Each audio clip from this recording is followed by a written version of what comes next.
on parle toujours du clitoris, de la jouissance du clitoris, et le vagin c'est controversé, il y aurait moins de points de jouissance, mais c'est pas vrai. Ah non, c'est vraiment pas vrai. Par contre, ça n'entraîne pas le même genre de plaisir. Et ce qui est très douloureux de continuer à entendre partout que... douloureux, tu veux dire? Douloureux dans la tête, hein. Ah oui, d'accord.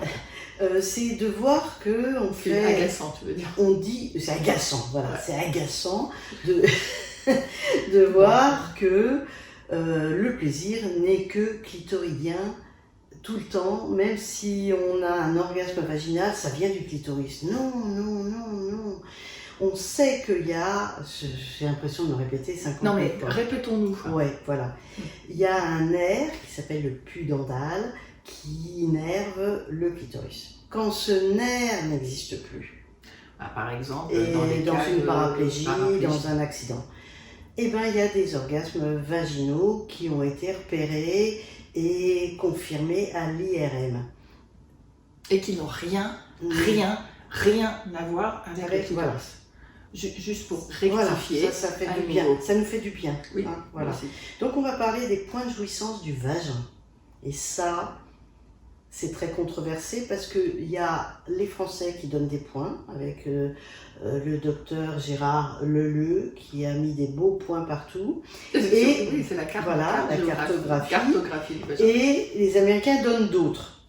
Eh ben, ça en fait une multitude de points. Bon, et tout ça pour tout dire, à part quelques points évidents qui sont le point G et les points profonds très loin Du col du cervix. du col du cervix, le reste, tout est un point.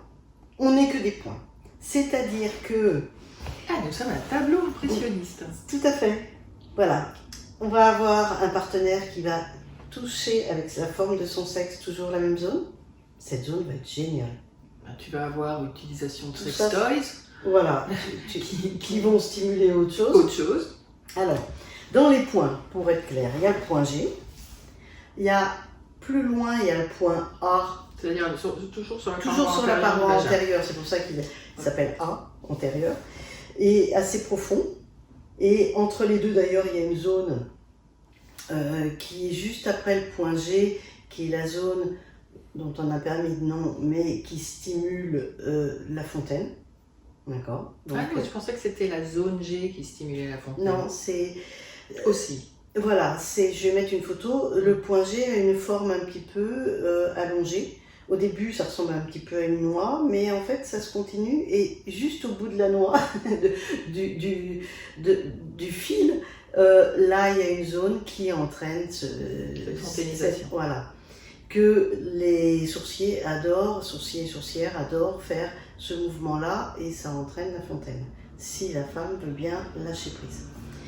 Et les points au fond s'appellent les points C, d'après le docteur Gérard Leleu. Après, on a tous les points postérieurs, quand on est en levrette, où là, effectivement, il y a du plaisir. Et on peut avoir, voilà, du plaisir partout, partout, partout. Il suffit de réveiller la Belle au bois dormant, encore un docteur Gérard Leleu qui nous a dit ça. C'est-à-dire que quand on réveille un point, il est après dans le cerveau et il existe. Donc, c'est comme le corps, c'est comme toute la peau qui est une zone érogène, pas juste derrière l'oreille, mais ça dépend des personnes. Et à nouveau, dans les cas de paraplégie par exemple, eh bien, le circuit pour arriver à l'orgasme peut être détourné. Et ce qu'on avait vu dans Les Intouchables, où derrière l'oreille déclenchait plein de frissons et quasi orgasmique, voire orgasmique, est tout à fait vrai. C'est-à-dire qu'il y a une capacité, une plasticité du cerveau à emmagasiner des informations pour enrichir l'espace du plaisir, puisqu'on est avec des circuits de récompense, et l'homme, par définition, va rechercher à rencontrer des expériences de plaisir et à les multiplier. Et généralement, quand il y a une route qui est assez facile, eh bien, on prend toujours la même.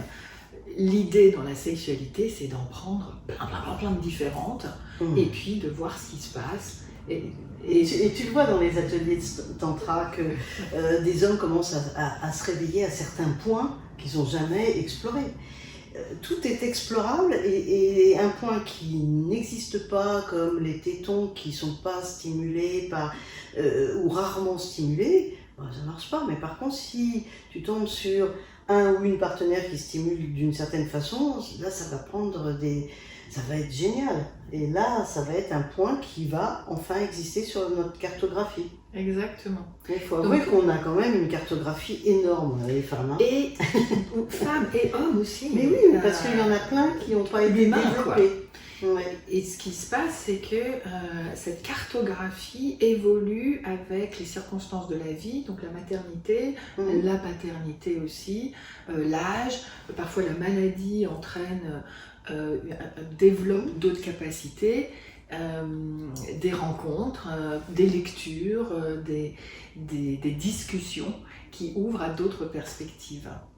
Donc l'idée, c'est l'être humain étant curieux, d'aiguiser en quelque sorte votre curiosité et d'aller vers l'expérience, parce que tout est expérience, et l'exploration, ou la sexploration, et de vous amuser en entrant dans ce bac à sable. Ce bac à sable, exactement. Avec plein de jouets. Ah oui. Et le jouet, c'est vous, quoi. C'est votre expérience d'aller dans des rencontres inattendues et qui pourraient vous surprendre, voire enrichir votre potentiel orgasmique. Surtout avec les sextoys qui apportent quelque chose d'assez novateur. Parce qu'un sextoy va faire des trucs que la main, la langue, le doigt, le sexe ne peut pas faire, que l'autre ne peut pas faire.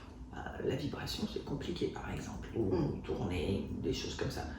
Mais en découvrant des endroits, justement, ces petits points, cette cartographie du plaisir, eh bien, il y a une mémoire qui se met en place.